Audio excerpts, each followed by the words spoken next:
Welcome to Micro, a podcast for short but powerful writing. I'm your host, Drew Hawkins.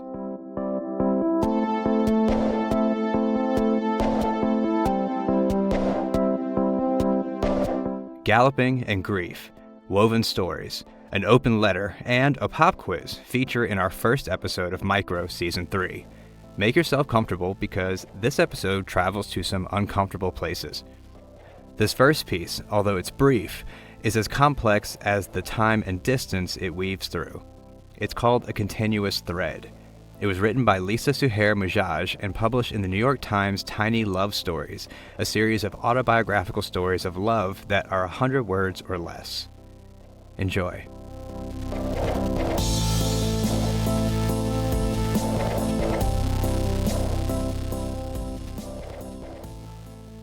In 1988, my Palestinian father died. My American mother had died 2 years earlier. I flew back to Jordan, where I grew up, and spent a year learning to be parentless. Before returning to the United States, I bought a traditional Palestinian floor pillow embroidered in colors of wheat and earth. Its intricate pattern offered a map for my confusion and grief. After decades of use, the pillow ripped, rifts in its rich embroidery echoing the severance of loss. A widow now, I see how the pattern of life is mapped by careful stitches, how the thread of love continues.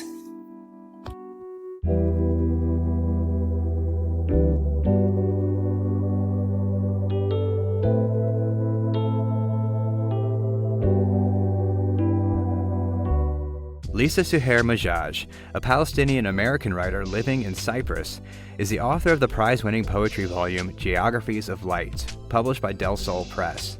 You can find her on Facebook and Instagram at Lisa Suhair Majaj or on Twitter at @lmajaj.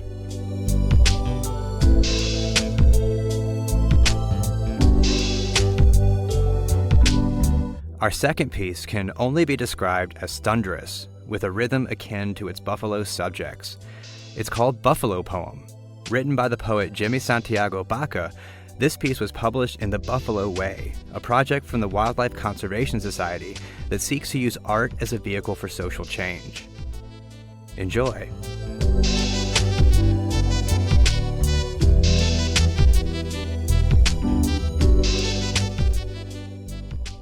Buffaloes all over the city.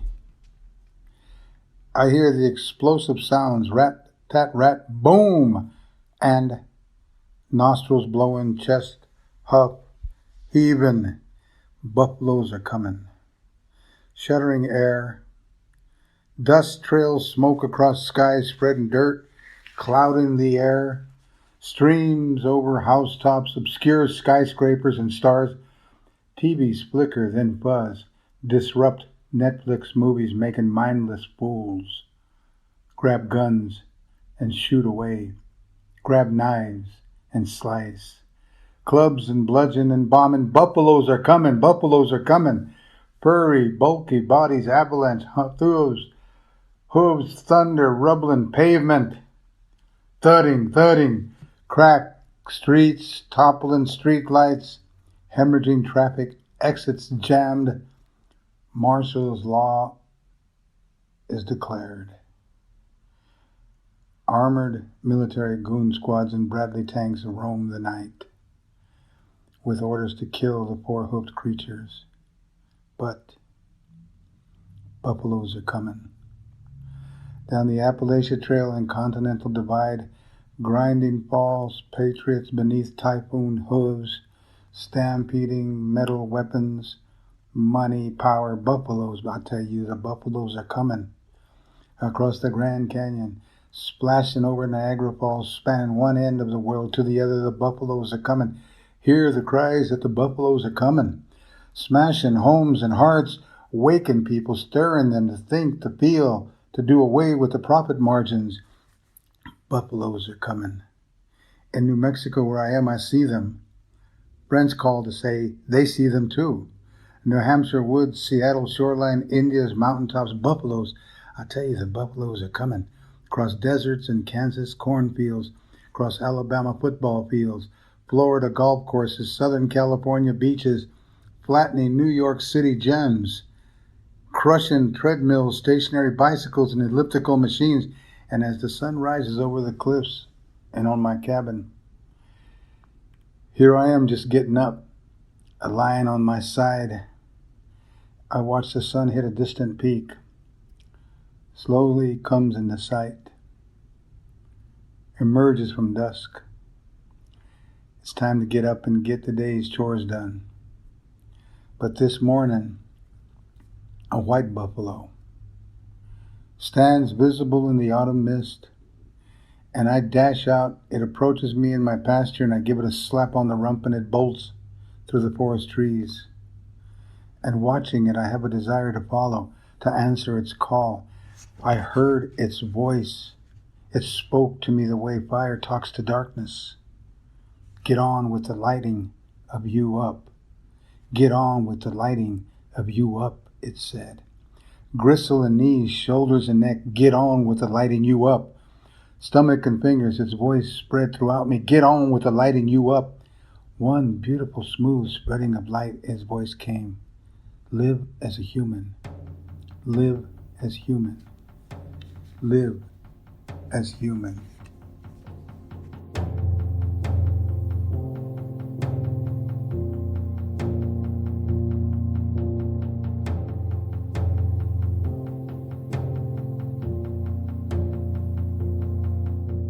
Jimmy Santiago Baca is a Chicano and Apache poet living in New Mexico. He learned to read and began writing poetry in prison, and his new book is called No Enemies. You can find him on his website at jimmysantiagobaca.com.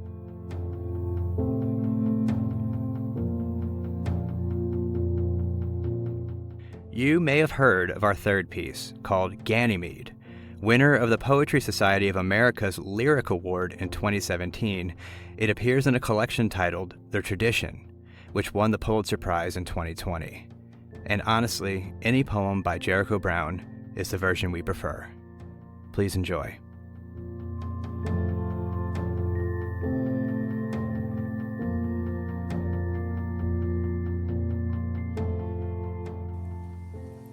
A man trades his son for horses. That's the version I prefer. I like the safety of it. No one at fault. Everyone rewarded. God gets the boy.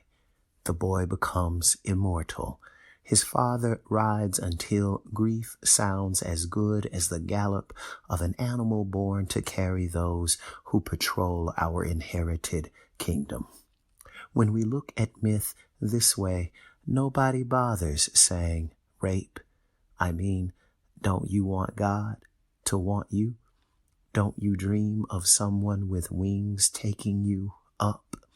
And when the master comes for our children, he smells like the men who own stables in heaven, that far terrain between promise and apology. No one has to convince us. The people of my country believe we can't be hurt if we can be bought.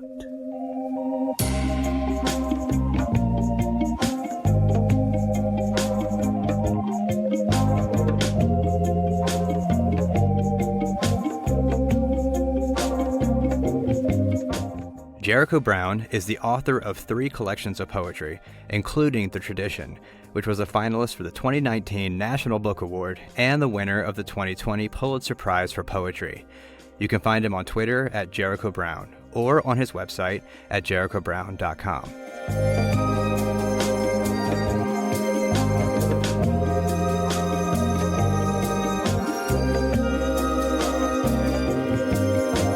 Our fourth piece is the pop quiz of our time, and an incredible use of the hermit crab form.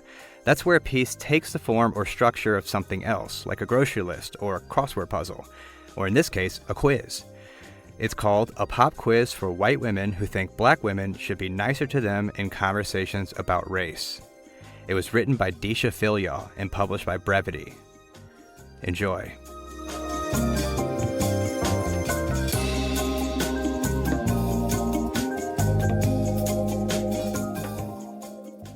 True or false?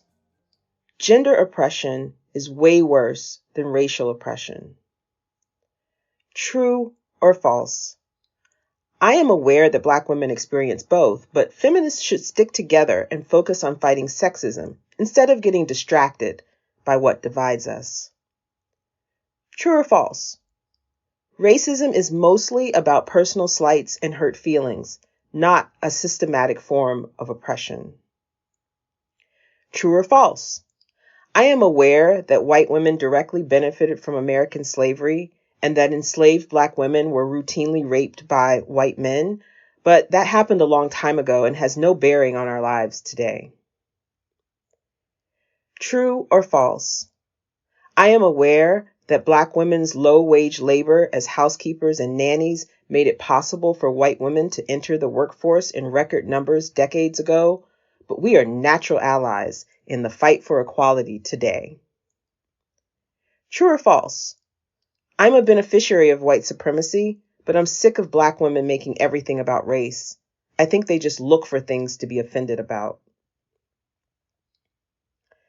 I don't know the historical origins of whiteness, but I am qualified to say what Black women need to do and am well informed about Black women's lived experiences because 1, I know about sexism. 2, I'm a good person. 3, I'm an anti-racist ally. 4, I have curly, hard-to-tame hair. 5, my BFF in undergrad was Black. True or false? When Black women tell me that I have race privilege, this is just as bad as calling someone the N-word. True or false? When it comes to race relations, both sides are equally to blame for racism because I don't know the difference between racism and racial prejudice. True or false? I am one of millions of white women saying ignorant racist shit to Black women every day, and on a given day, I may be one of several white people who have worked a particular Black woman's last fucking nerve with my ignorance. True or false? Black women should be nicer when trying to get people to support their cause. True or false? Black women should be willing to educate me and other white women tirelessly, for free, instead of expecting us to educate ourselves. True or false? If Black women calmly and patiently educated me with citations, links, and expert scholarship as to why what I said was ignorant and racist, I still wouldn't believe them. True or false? I have been a victim of online bullying by Black women after I attempted to silence them by selectively quoting Martin Luther King Jr. True or false? I'm insulted and offended when Black women tell me to adopt a listening and learning posture in conversations about white supremacy because from the time I was born, I have been taught that I deserve to be affirmed, prioritized, and in charge. True or false? I'm more upset about Black women telling me that my words and behavior are racist than I am by the fact that I'm being racist. True or false? My feelings are more important than Black women's pain. True or false? When I cry white woman tears because Black women aren't nice to me, I am aware that these are historical tears, that my tears have fueled racial terror and the murder of Black people in America for hundreds and hundreds of years. I am tired of hearing the following words. 1, intersectionality. 2, white feminism. 3, misogynoir. 4, white fragility. 5, Becky. True or false? I daily debate with men about my humanity and lived experiences as a woman in a sexist society. True or false? Every time these men deny their undeniably misogynistic behavior, I educate them for free in dulcet tones as they tell me I'm just looking for reasons to be offended. True or false? When women ask nicely, men happily give up their male privilege. I am well qualified to direct conversations about race because 1, Unlike Black women, I am able to be fair, objective, and rational about race. 2, I care deeply about social justice issues. 3, I have a degree in women's studies. 4, my dad said one of our ancestors was on the Trail of Tears. True or false?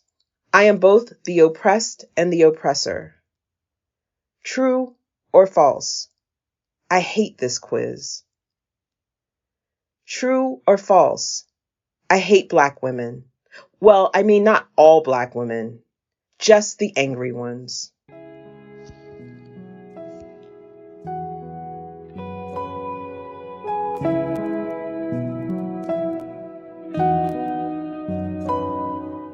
Deesha Philyaw is the author of the award-winning short story collection, The Secret Lives of Church Ladies. You can find her on Twitter and Instagram at Deesha Philyaw, on Facebook at Deesha Philyaw Writer, or on her website at deeshaphilyaw.com.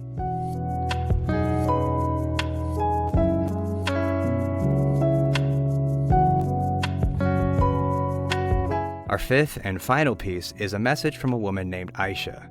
We can't use her full name out of concern for her safety, but it describes her experience being trapped in Kabul through the final U.S. withdrawal from Afghanistan and the Taliban's return to power.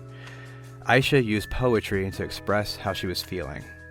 It's called I Dare You.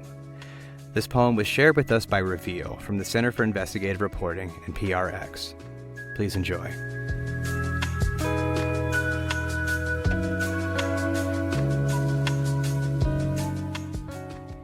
I dare you.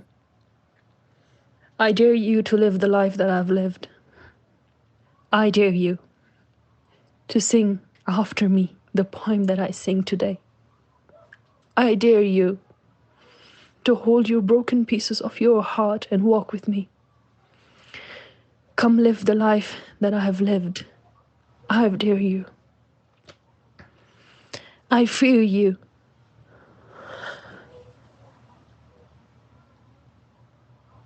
I fear you. I fear you that one day there will be no more me, and all I will see is you. I fear you.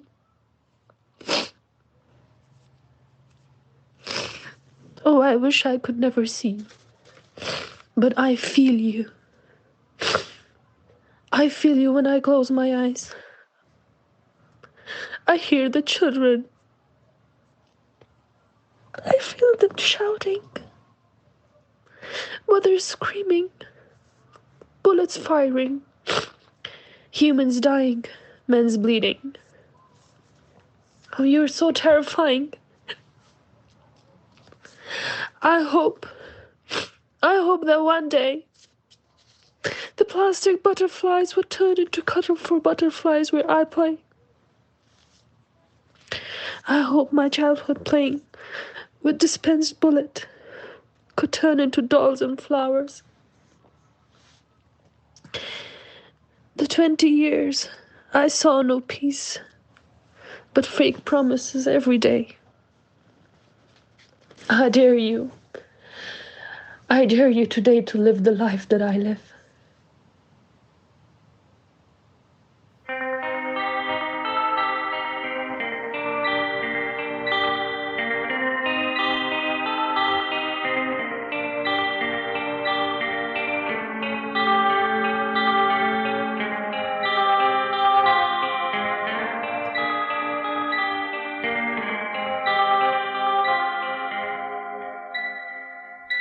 For more about Aysha's story, listen to the full episode from Reveal. It's called For 20 Years I Saw No Peace. I'll put a link to it in the show notes. It's really powerful. Micro is edited and curated by Dylan Evers and produced and hosted by me, Drew Hawkins. Our theme song is by Matt Ordez. The audio recording of Aysha's poem was provided courtesy of Reveal from the Center for Investigative Reporting and PRX. You can find more of our shows on LitHub, our website at micropodcast.org, or wherever you listen to podcasts. And if you wouldn't mind leaving us a rating and review on Apple Podcasts or whatever streaming service you use, it can help more folks find and hear us, and we'd really appreciate it. We've got a full transcript of this episode up on our website and subtitles for those who need it on our YouTube page, which you can find on our website as well. Check out the show notes for links to the pieces featured on this episode, and follow us on Twitter, Instagram, and Facebook at Podcast Micro. Thanks for listening.